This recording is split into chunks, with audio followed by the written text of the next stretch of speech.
Mukutu wa Uganda Lifestyle nze Ssegawa Rashid.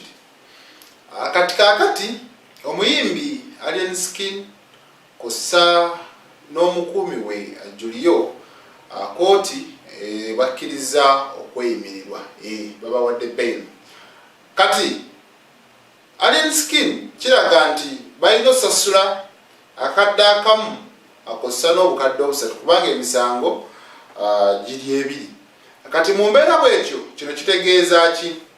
Olunaku olwaleero abafangon basanyufu nnyo era ndowooza emicomo ente n'emmere bagenda kulya olw'omuntu waabwe okubeera nga ayimbuddwa.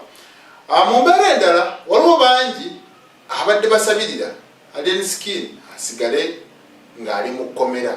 Ate ne wabeerawo n'abalala abagamba bambi yali badde ateebwa kubanga talina musango. Waliwo n'abo abali wakati newankubadde kale yagekolako ekikyamu oba alina byeyakola ebitali bituufu naye bamuyimbule ali mutaala kuba teri atasobya.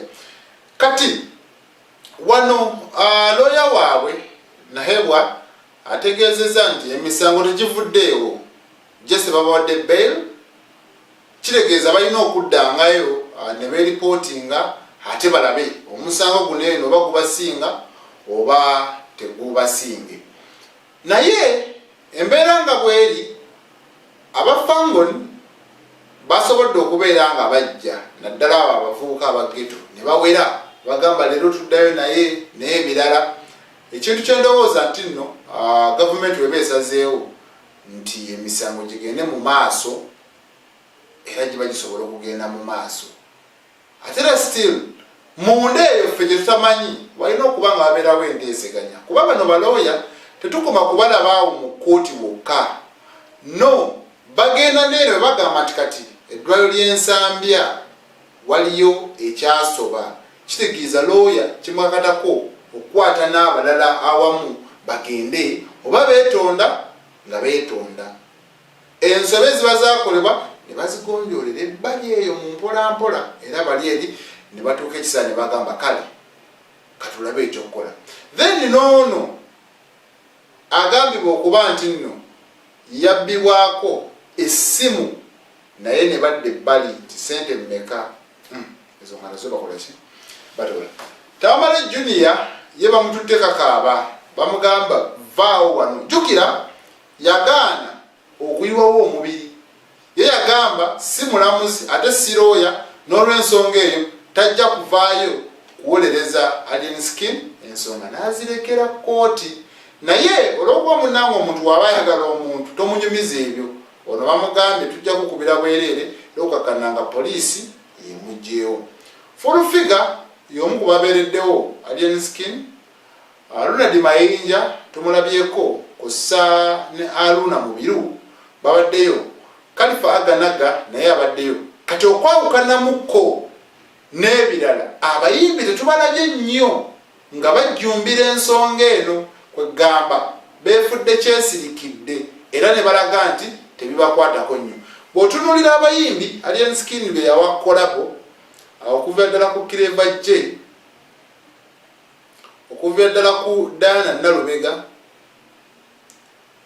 n'abalala abazze bakolera kolabo n'Alien Skin abo tebalabiseeko nnyo bayanga mulobaani tetubalabye nnyo ku kkooti basigadde gye bali. Naye kino kigende eri Alien Skin akosa n'abantu abalala.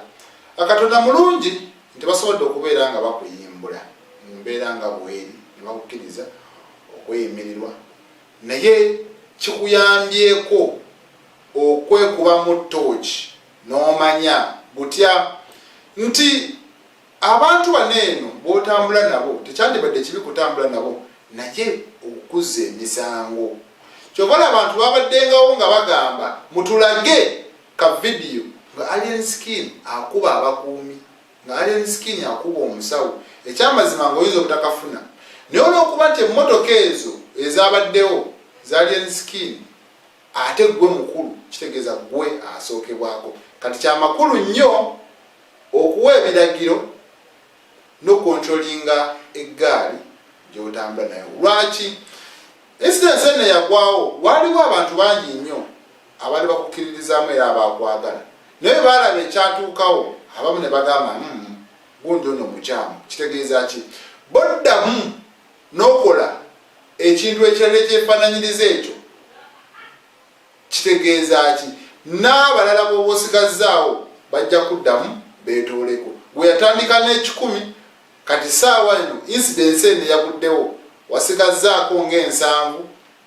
n'abalala baddemu beeteme osigaze ebitono emeka nga nababeera bakutte okuleeta mu kooti toyinza kuweza bantu nkaaga bakutambulirako kubanga babeera bakimanyi nti walabulwa kyakubiri emisango gino eno tegivudde mu kooti kitegeeza ki bw'obanga wakateekwa okuva mu kkomera naddala abo bwe basalira emisango myaka 10-15 bw'ofuluma singa oddamu n'okola omusango oba ne weenyigira mu buzzi bw'emisango kitegeeza ekyo kiba kirala kuba oba wakateebwa kati n'omuntu ali ku bail ya kooti era babeerako bye bamukugira tokkiriza obafuluma ggwanga tokkirizibwa kukola booti naboti kitegeeza gwe okuzza omusango ate kiba kiraga nti no kagenderere kiyinza n'okuzuukusa giri eri emikadde ndowooza